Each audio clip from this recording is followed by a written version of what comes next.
চৌরঙ্গী অঞ্চলে বিলাত ফেরতগণের এক ক্লাবের বারান্দায় বসিয়া চারি বন্ধুতে কথোপকথন হইতেছিল।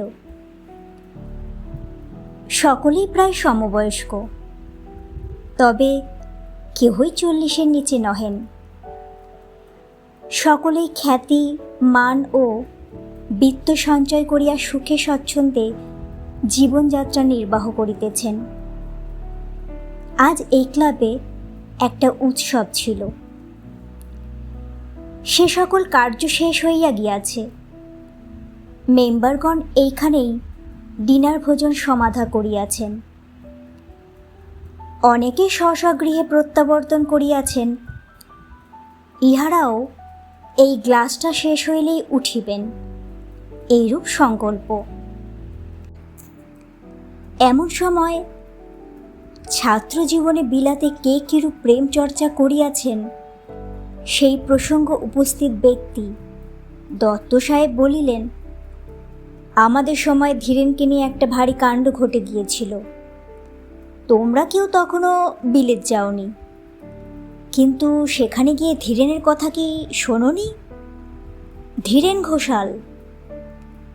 শ্রোতৃগণের মধ্যে একজন বলিলেন, সেই বহুলক্ষপতি প্রতাপ ঘোষালের ছেলে ধীরেন ঘোষাল। দত্ত সাহেব বলিলেন, সেই। হ্যাঁ, বিলেতে পৌঁছে আমি তার কথা শুনেছিলাম। আহা, বেচারি বসন্ত রোগে মারা গিয়েছিল।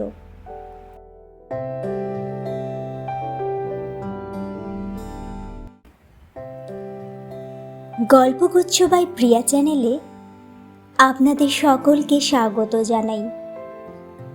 আজকের নতুন নিবেদন বিভূতিভূষণ বন্দ্যোপাধ্যায়ের লেখা একটি গল্প, সতী। তারই কোনো প্রণয় ঘটিত কথা বলছো নাকি? শুনেছিলাম সে তো অত্যন্ত ভালো মানুষ ছিল, নিতান্ত গো বেচারি। দত্ত সাহেব সিগারেট ধরাইয়া বলিলেন, ভালো মানুষ গো বেচারিরা প্রেমে পড়বে না তো পড়ব কি তুমি আমি? রাজহংসের মতো ক্ষীরটুকু খেয়ে নিপটুকু বর্জন করাই ছিল আমাদের প্রথা। কিন্তু সেটা কি সকলে পারে ভায়া? তার কথা, সে একটা রীতিমতো যা রোমাঞ্চকর ব্যাপার। কটা বাজলো? 11টা। শুনবে সে কথা? সেন সাহেব হুইস্কির গ্লাসে এক লম্বা চুমুক দিয়া বলিলেন, the night is young yet fire away. রজনী এখনো যুবতী, বলিয়া যাও। দত্ত সাহেব তখন যে কাহিনী বিবৃত করিলেন তাহা আমরা নির্মিতার সংকলন করিয়া দিলাম।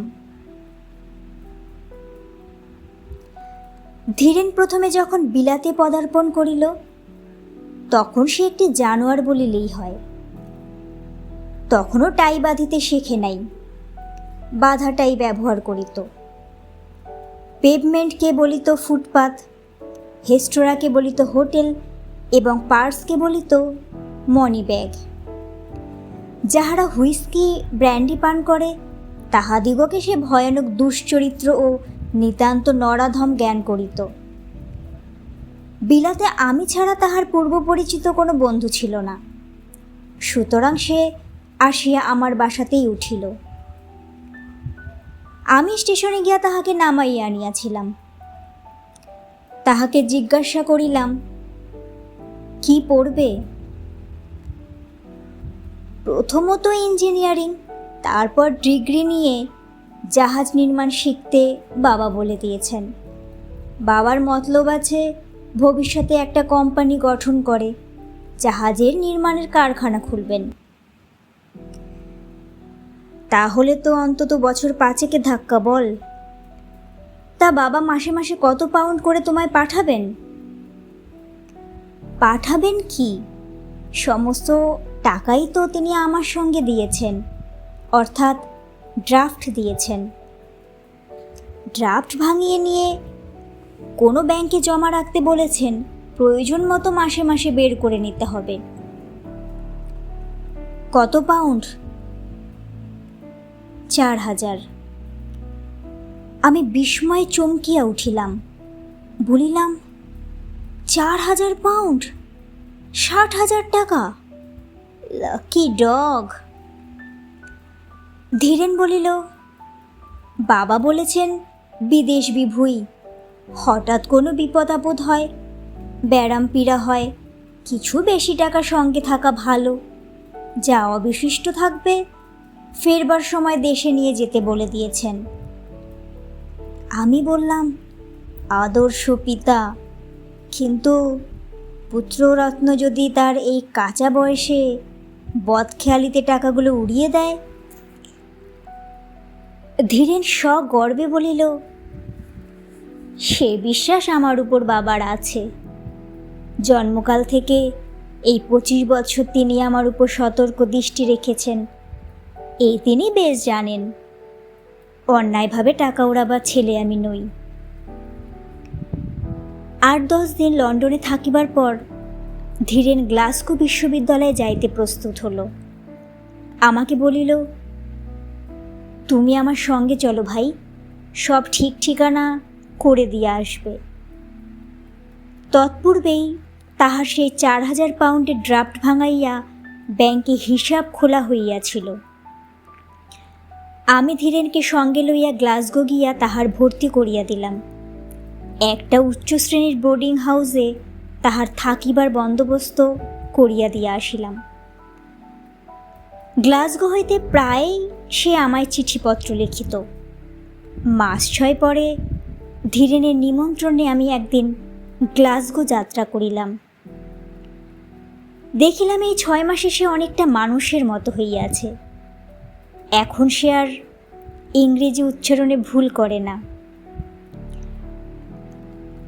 রোস্ট ফাউলে মাস্টার্ড মাখাইয়া খাইতে উদ্যত হয় না, এবং ডিনারের পর 2-1 গ্লাস হুইস্কি সেবন করিতেও অভ্যস্ত হইয়াছে। যে বোর্ডিংয়ে তাহাকে আমি রাখিয়া আসিয়াছিলাম তাহা সে ছাড়িয়াছে, এখন রুমস লইয়া বাস করে। বন্দোবস্ত একটু উচ্চ ধরনের, মূল্যও তদ অনুযায়ী দিতে হয়। প্রথম কয়েকদিন সে আমার নিকট কিছুই ভাঙে নাই। আমার লন্ডনে ফিরিবার পূর্বদিন সান্ধ্য ভোজনের পর তার বসিবার ঘরে আগুনের কাছে বসিয়া আমরা যখন হুইস্কি খাইতেছিলাম, তখন সে আমায় বলিল, দত্ত, আমার জীবনে নতুন একটা ঘটনা ঘটছে। জিজ্ঞাসা করিলাম, কি ঘটনা হে? সে মুখ টিপিয়া হাসিয়া বলিল, আমি প্রেমে পড়েছি। আমি বলিলাম, বহুত আচ্ছা, মর্দ কা বাচ্চা, এই তো চাই। তা ছুরিটা সুন্দরী তো? ধীরেন চটিয়া বলিল, ছুরি নয়, সে ভদ্র গৃহস্থের মেয়ে এবং তোমাদের মতো। আমি বাধা দিয়া বলিলাম, হ্যাঁ হ্যাঁ, আমরা সবাই পাষণ্ড, আর তুমি খুব সাধু, তা আমি জানি। তা তুমি কি করতে চাও শুনি? ধীরেন গম্ভীর স্বরে বলল, আমি তাকে বিবাহ করতে চাই। শুনিয়া আমি একটা শীষ দিয়া 1 মিনিট কাল নীরবে বসিয়া রহিলাম। মনে মনে ভাবিতে লাগিলাম, ইস, প্রেমে জড়ো জড়ো, সখী আমায় ধরো ধরো। শেষে শ্লেষ ভরে জিজ্ঞাসা করিলাম, তাকে প্রপোজ করেছ নাকি? ধীরেন বলিল, না, তা এখনো আমি করিনি। ধীরেনের প্রণয়িনীর পরিচয় জিজ্ঞাসা করিয়া জানিলাম তার নাম ব্যর্থা ম্যাকজন। তাহার বয়স 22 বৎসর। বিধবা মা আছেন, একটি ভাই, একটি বোন আছে। ভাইটি হাই স্ট্রিটে মুদি দোকান করে, এটি তার পৈতৃক দোকান। ব্যর্থা কিছু লেখাপড়া শিখিয়াছিল। গ্লাসগো শহরেই একটি ধনী পরিবারের ছেলে মেয়েদের গভর্নেস স্বরূপ সেই বাড়িতেই থাকে। বলিলাম, ভায়া, এমন কার্যটি করো না। ওরা হলো রাজার জাত, আমরা হলাম কালা আদমি, ওদের প্রজা। তুমি যদি মেম বিয়ে করে এদেশেই বসবাস করতে পারো তাহলে সে আর একরকম চলে যেতে পারে, কিন্তু যদি তাকে নিয়ে দেশে ফিরে যাও তাহলে তোমার লাঞ্ছনার সীমা থাকবে না। তোমার মা বাপ আত্মীয় স্বজন সকলেই তোমায় ওই মেমকে বিষ নয়নে দেখবেন, আর তোমার মেম দেখবেন সে দেশের ইংরেজ সমাজ কালা আদমি বিবাহ করার জন্য তাকে অতি ঘৃণার চক্ষে দেখছে। তোমরা হবে ধোবিকা কুত্তা, না ঘরকা না ঘাটকা। এখনো প্রপোজ করনি, সেই মঙ্গল। সময় থাকতে সাবধান হও, এর বেশি আমি আর তোমায় কিছু বলতে চাইনি। ধীরেন রুক্ষ স্বরে বলিল, পাদ্রী সাহেব, তোমার এই অযাচিত উপদেশের জন্য ধন্যবাদ, কিন্তু সকলকেই তুমি নিজেদের মতো মনে করো না। আমি ওই কথা শুনে একটু চটিলাম বই কি। বলিলাম, দেখো, তুমি এই 6 মাসে মাত্র বিলেতে এসেছো, আমি আজ 3 বৎসর আছি। তুমি এখনো ওদের চেনোনি, আমি ওদের হাড় হদ্দ বুঝে নিয়েছি। তুমি কি ভাবিয়াছ ব্যর্থা তোমার প্রেমে জড়ো জড়ো হয়েছেন? অদ্ভুত, আমি হয়েছি। তিনিও যে আমায় ভালোবাসেন সে বিষয়ে আমার কোনো সন্দেহ নেই। আমি প্রপোজ করলে বোধহয় তিনি আমায় প্রত্যাখ্যান করবেন না। আমিও ব্যঙ্গ ভরে বলিলাম, নিশ্চয়ই করবেন না। তুমি যে একজন বহু লক্ষপতির সন্তান তা শ্রীমতী জানতে পেরেছেন যে। তুমি যে নির্বোধের সর্দার পড়েছ একজন অ্যাডভেঞ্চারাসের হাতে, আর মনে করছো তিনি বুঝি একজন সীতা বা দৈমন্তীই হবেন। আমার কথা না শুনলে শেষে তোমার নাকের জলে চোখের জলে হতে হবে, তা তোমায় বলে দিচ্ছি ভায়া। ধীরেন গুম হইয়া বসিয়া রহিল, আমার সঙ্গে আর কোনো কথা কহিল না। কিয়ৎক্ষণ পরে পরস্পরকে শুভরাত্রি ইচ্ছা করিয়া আমরা নিজ নিজ শয়নকক্ষে প্রবেশ করিলাম। পরদিন প্রাতরাশের পর 9:30টার ট্রেনে আমি লন্ডনে ফিরিয়া আসিলাম। 3 মাস পরে ধীরেনের পত্রে জানিলাম সেই গর্ধব কুমারী ব্যর্থাকে প্রপোজ করিয়াছে। বসন্তের মধ্যভাগে মে মাসে উভয়ে পরিণয় সূত্রে আবদ্ধ হইবার অভিপ্রায়। পত্রখানি পড়িয়া রাগে সেখানা মুচড়াইয়া দূরে নিক্ষেপ করিলাম। আপন মনে বলিতে লাগিলাম, 1 মাস এগিয়ে 1 এপ্রিল বিবাহ হলেই ভালো হতো। সকল মুরের দিন, সেই দিনটাতেই তোদের বিবাহের পক্ষে সুপ্রশস্ত। শীত ফুরাইল, বসন্তকাল আসিল। কই, ধীরেনের বিবাহের নিমন্ত্রণপত্র তো এখনো আসিল না। আমার উপর সে যা চটিয়াছে, বোধহয় আমায় নিমন্ত্রণই করিবে না। নিমন্ত্রণপত্র আসিল না, কিন্তু একদিন এক টেলিগ্রাম আসিল। সর্বনেশে টেলিগ্রাম। ব্যর্থা টেলিগ্রাম করিয়াছে, ধীরেন সাংঘাতিক পীড়িত, সে তোমায় দেখিতে চায়, শীঘ্র এসো। সেই দিনই সন্ধ্যার পর গ্লাডস্টোন ব্যাগে খানকত কাপড় চোপড় পুড়িয়ে আমি স্কচ এক্সপ্রেসে গ্লাসগো যাত্রা করিলাম। পরদিন বেলা 10টার সময় গ্লাসগোতে নামিয়া ক্যাব লইয়া সোজা ব্যর্থার ঠিকানায় গিয়া পৌঁছিলাম। দরজায় কড়া নাড়িতে একটা লালমুখী মোটা মাগি আসিয়া দরজা খুলিয়া দিল। বলিল, তুমি কি মিস্টার থ্যাট? আমার কন্যা ব্যর্থাকে তোমায় টেলিগ্রাম করিয়াছিল। ও হরি, এই বুঝি বিপি ম্যাকজন? আমি ভাবিয়াছিলাম এবারই দাসী। টুপি তুলিয়া বলিলাম, হ্যাঁ, মিস ব্যর্থার টেলিগ্রাম পাইয়াই আমি আসিয়াছি। তিনি কোথায়? বিবি ম্যাকজন বলিলেন, ভিতরে আসুন বলিতেছি। আমাকে ড্রয়িং রুমে লইয়া গিয়া বসাইয়া দিলেন। ব্যর্থা হাসপাতালে। মিস্টার ঘোষাল সেখানে বসন্ত রোগে শয্যাশায়ী। ব্যর্থাই তাহার শুশ্রূষা করিতেছে। আমি মেয়েটাকে কত নিষেধ করিয়াছিলাম, মিনতি করিয়াছিলাম, রাগ করিয়াছিলাম, বলিয়াছিলাম, মিস্টার ঘোষাল তো লক্ষপতির ছেলে, তাহার তো টাকার অভাব নাই। উচ্চ বেতনে ভালো নার্স নিযুক্ত করিয়া দাও, না হয় আমিও কিছু সাহায্য করিব। ওসব ভয়ানক ছোঁয়াচে রোগ। দেখিলাম বক্তৃতা দীর্ঘ হইবার সম্ভাবনা। বাধা দিয়া বলিলাম, ঘোষাল এখন কেমন আছেন আপনি কি জানেন? বিবি ম্যাকজন বলিলেন, কাল বিকালেও আমি সংবাদ লইতে গিয়াছিলাম। হাউস সার্জেন্ট বলিলেন, অবস্থা খুবই খারাপ। তিনি আরও বলিলেন, তোমার মেয়ে আর প্রায় আহার নিদ্রা ত্যাগ করিয়া রোগীর সেবা করিতেছে। তার ধৈর্য ও সহিষ্ণুতা, তার বুদ্ধির বিস্তর প্রশংসা করিলেন। আশঙ্কাও প্রকাশ করিলেন, যথেষ্ট সাবধানতা লইয়া কাজ করাই উচিত। কিন্তু তথাপি রোগের বীজ ব্যর্থার শরীরে সংক্রমিত হওয়া কিছুই বিচিত্র নহে। মিস্টার দ্যাট, আপনি আসিয়াছেন ভালোই হইয়াছে। এখন চলুন দুজনেই যাই।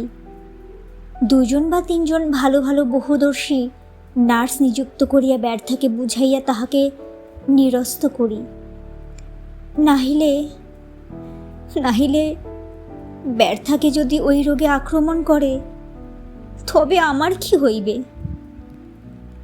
বলিয়া বৃদ্ধা চোখে রুমাল দিয়া ফোপাইয়া ফোপাইয়া কাঁদিতে লাগিলেন। আমি বলিলাম, আচ্ছা যাই, চলুন।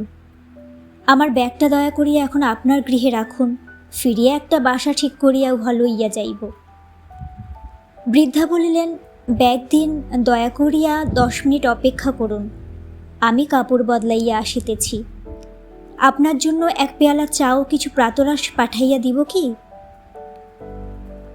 আমি বলিলাম, না ধন্যবাদ, প্রাতরাশ আমি ট্রেনেই শেষ করিয়াছি। বৃদ্ধা ব্যাগ লইয়া চলিয়া গেলেন। আমি একাকী বসিয়া ভাবিতে লাগিলাম, পূর্বে যাহা মনে করিয়াছিলাম, ধীরেন বহু লক্ষপতির সন্তান শুনিয়াই ব্যর্থা তাহাকে জালে ফেলিয়াছে, সে ধারণা দেখিতেছি ভুল। আসল ভালোবাসা না থাকিলে নিজের জীবন কেহ সংকটাপন্ন করিতে পারে না, এ কথা সুনিশ্চিত। 10 মিনিট পরে বৃদ্ধা নামিয়া আসিলেন। রাস্তায় বাহির হইয়া ক্যাব লইয়া আমরা হাসপাতালে গিয়া পৌঁছিলাম। হাউস সার্জন সাহেবের সহিত দেখা হইলে তিনি বলিলেন, ঘোষালের অবস্থা উত্তরোত্তর মন্দের দিকেই যাইতেছে, জীবনের আশা খুবই কম। ব্যর্থার মা বলিলেন, আমার মেয়ের কি হইবে ডাক্তার? তার রক্ষা পাওয়ার উপায় কি? ঈশ্বরের দোহাই, ডাক্তার আমার মেয়েকে রোগীর নিকট হইতে তাড়াইয়া দাও, নহিলে সেও বাঁচিবে না। ডাক্তার বলিলেন, তিনি সাবালিকা, স্বেচ্ছায় না গেলে আমরা তো জোর করিয়া তাহাকে তাড়াইয়া দিতে পারি না। তাকে খুব ভয় দেখাও, বলো এইবেলা তুমি সরিয়া পড়ো, নহিলে তুমি শুদ্ধ মরিবে।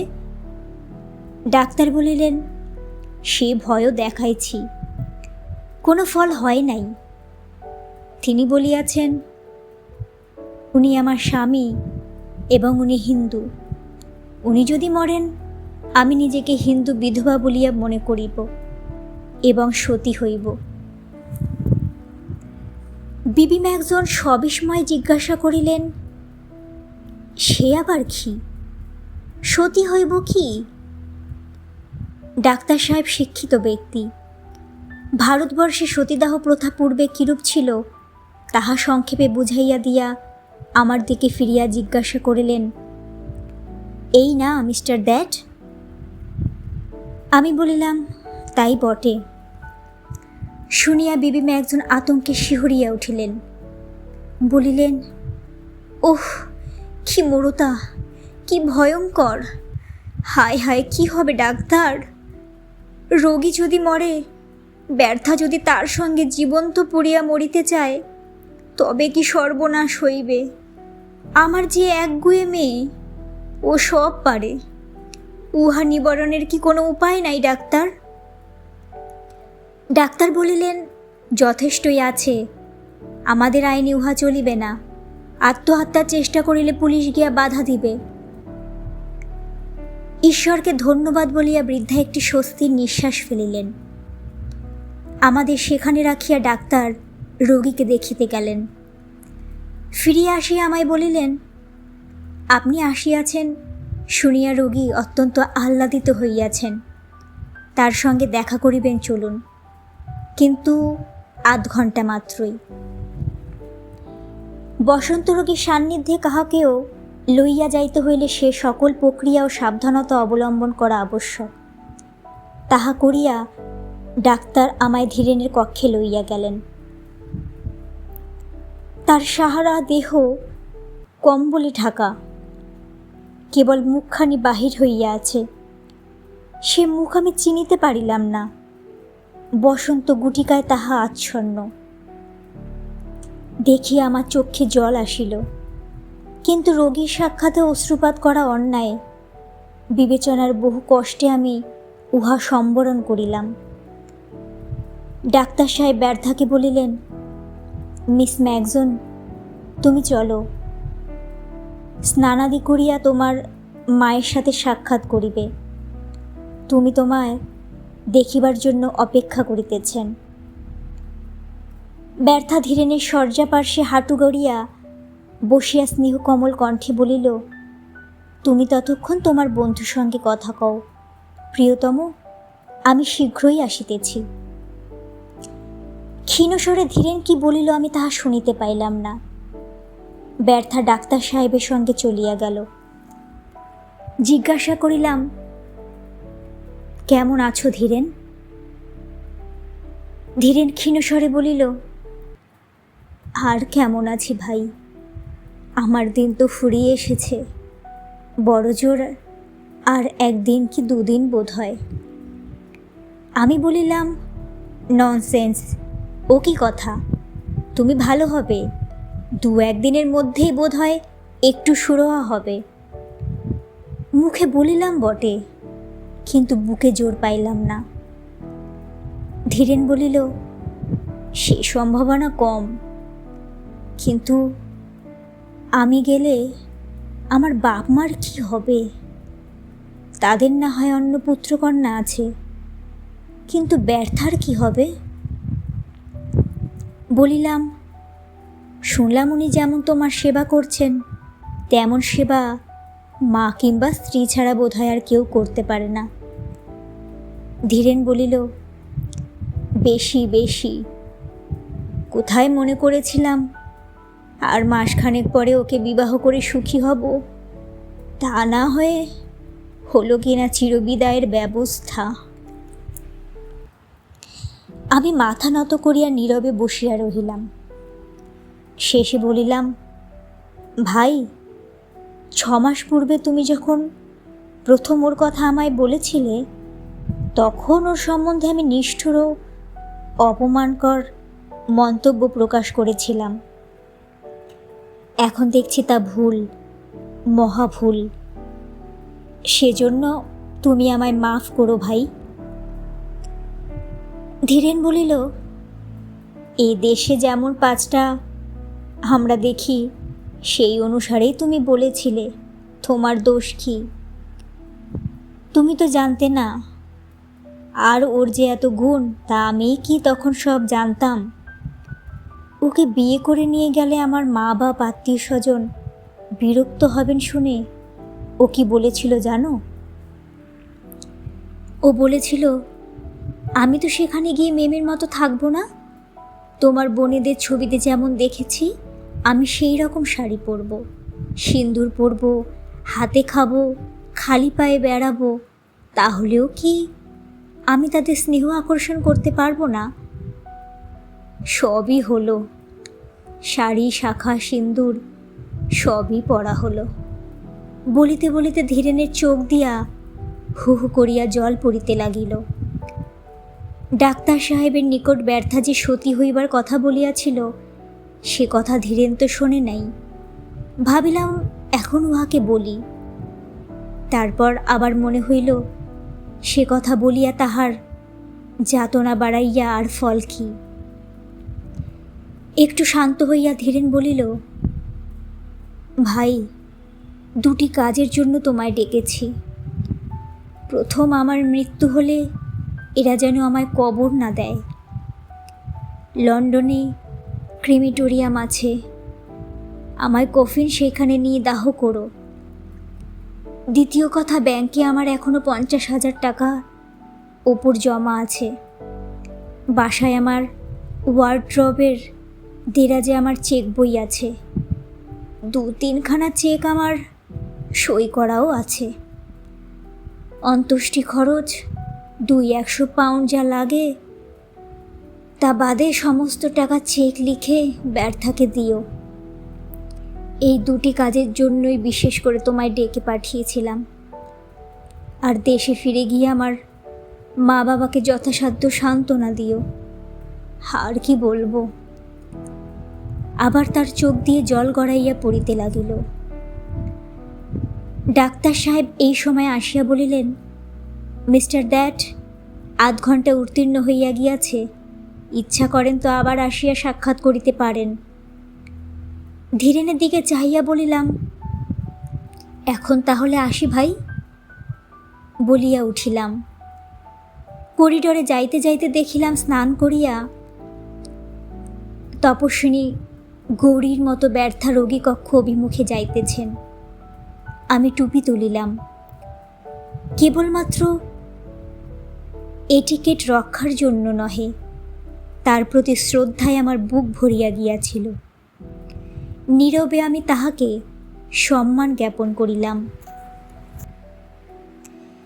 আর 3টি দিন মাত্র ধীরেন জীবিত ছিল।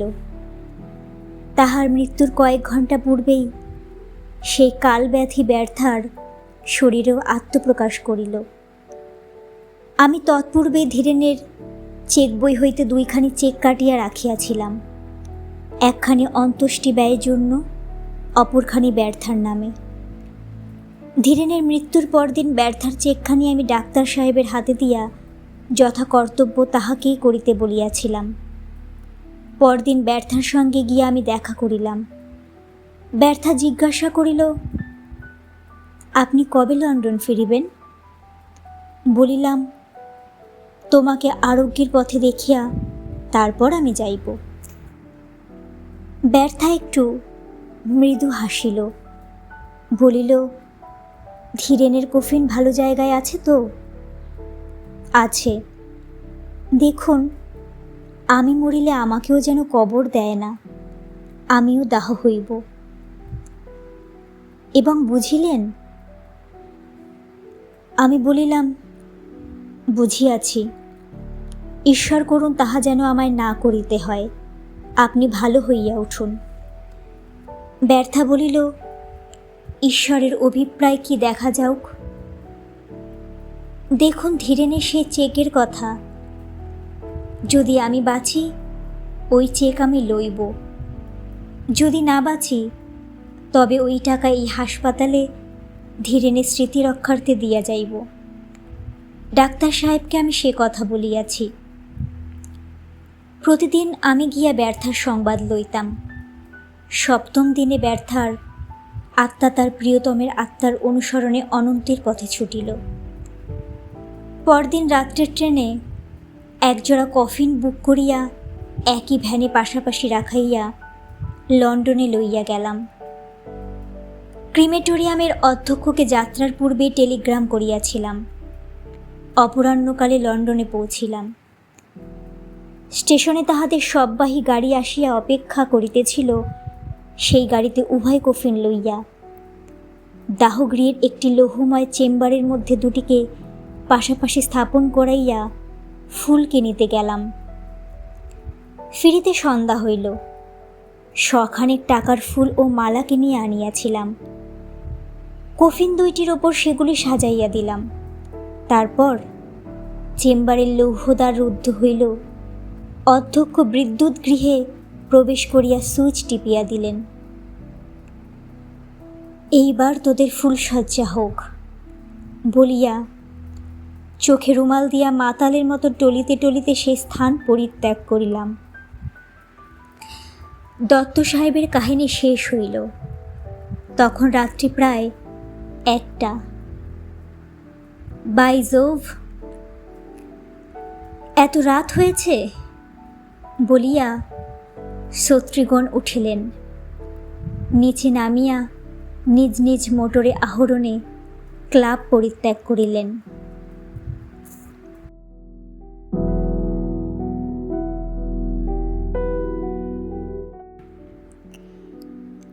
আজকের গল্পটি কেমন লাগলো সেটি জানাতে নিশ্চয়ই ভুলবেন না শ্রোতা বন্ধুরা। সাথে লাইক, কমেন্ট, শেয়ার এবং সাবস্ক্রাইব করে দেবেন। আপনাদের কাছে আমার অনুরোধ রইল, বেশি বেশি করে সাবস্ক্রাইব করে দিন। আমার পরিবারটি যেন আরও অনেক বড় হতে পারে। আমার আরও ইচ্ছা সকলের কাছে পৌঁছনোর। আপনারা আপনাদের সহযোগিতার হাত না বাড়িয়ে দিলে আমি সকলের কাছে পৌঁছতে পারবো না। আশা করছি আপনারা সকলেই ভালো আছেন, সুস্থ থাকবেন। গল্প পাঠে আমি প্রিয়া।